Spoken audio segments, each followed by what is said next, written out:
శ్రీ గురుభ్యో నమ. ఓం నమో భగవతే వాసుదేవాయ. భగవద్గీత 16వ అధ్యాయం దైవాసుర సంపద్ విభాగ యోగము నుండి వేళ మనం 19వ శ్లోకాన్ని పరిశీలన చేసుకుందాం.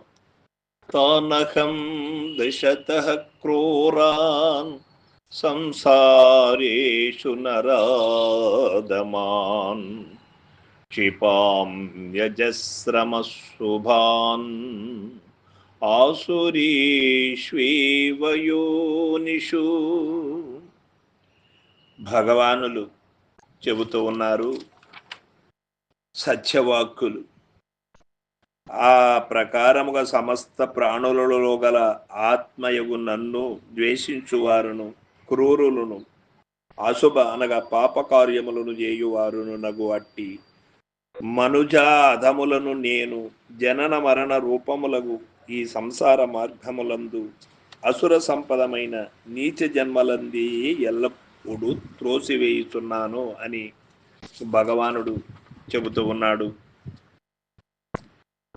దిశతః ఇతరుని దేశించినచో అతని హృదయమున భగవానుడు కలడు కనుక భగవానుని దేశించినట్లే యగునన్నది పైన తెలిపిన ప్రకారముగా అసుర గుణములు కలిగి భగవంతును దేశించుచు నీచ కార్యములకు ఎవరు పూనుకుంటారో భయంకర పరిణామము వారికి కలుగుతుంది. ఇచ్చట తెలియజేస్తున్నాడు పరమాత్మ. ప్రపంచములో సత్కార్యములు చేయువారికి సద్గతి, దుష్కార్యములు చేయువారికి దుర్గతి అను ఫలితములు సృష్టి ఎందే ఏర్పడి ఉన్నది. అది ఈశ్వరుని నియతి. దానినెవరును ఉల్లంఘించలేరు. ఉల్లంఘించినచో దాని దుష్ఫలితాలకు వారే బాధ్యులగుదురు. కనుకని భగవానుడు మొట్టమొదట అనేక దైవ గుణములు చెప్పి వానిని ఉల్లంఘించువారు అనగా అసుర గుణములను ఆశ్రయించువారు తత్ఫలితముగా నీచ జన్మములను ప్రవాహ రూపముగు ఈ సంసారములని పడి పుట్టుచు చచ్చుచు పలు విధ యాతనల అనుభవించుచుందురు. కాబట్టి అసుర గుణములను ఎవరును అవలంబించరాదు. దైవ సంపదని ఆశ్రయించి ముక్తిని పడయవలెను. తానహం నేనే వారిని కర్మ ఫలానుసారముగా క్రిమికీటకాది రాక్షసాది నీచ జన్మలందు బడద్రోసెదను అని శ్రీకృష్ణమూర్తి చెప్పుట వలన సర్వ జగన్నియామకుడు, సర్వశాసకుడు, కర్మఫలద్రాత, సర్వజీవ గతి నిర్ణేత ఆ పరమాత్మయేని స్పష్టమగుతున్నది.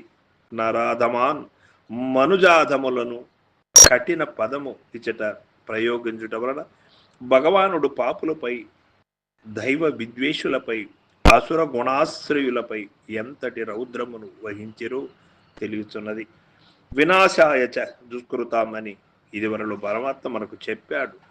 పుణ్యాత్ములను రక్షించుటకు తాను అవతరించుదనని పలికిన వాక్యములని సందర్భముగా జ్ఞాపకములకు తెచ్చుకోవలసి ఉన్నది.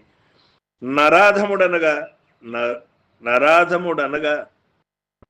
నరోత్తముడుగా నుండవలెను.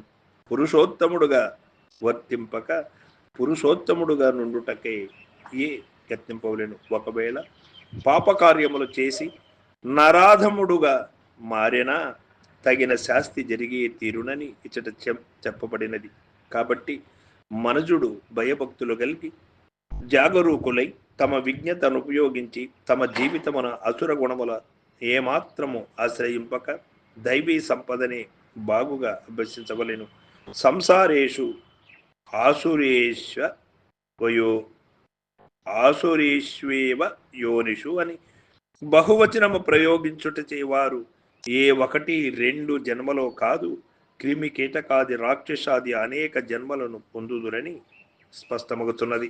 సంసారమునందే జన్మ పరంపర ఎందే పడి వారు తమ దుష్కర్మ ప్రభావముచే అందుండి తప్పించుకున్న జేలక నానా బాధలను పొందుచుందురు.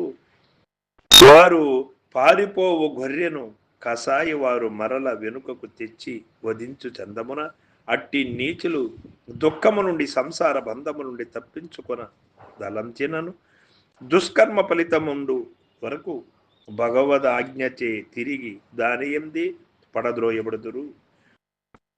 గరుడ పురాణము కూడా మనకు చెప్తున్నటువంటి సత్యములు ఇయే కావున ఎవరో గాని నీచపు కర్మములు చేయక సత్కర్మముల వైపే మానవుడు ప్రయాణించాలి. ప్రతి మనిషి కర్మ చేయక తప్పించుకొనడానికి అవకాశము లేదు. ఆ కర్మ భూమి ఇది. ఫలితాన్ని అనుభవించవలసి వస్తుంది. ఎవరైనా దుష్కర్మ చేసి దుష్ఫలితములు అనుభవించుట కంటే సత్కర్మములు చేసి సత్ఫలితములు అనుభవించడమే మంచిది. సర్వం సద్గురు పాదార్పణమస్తు. జై గురుదేవ్.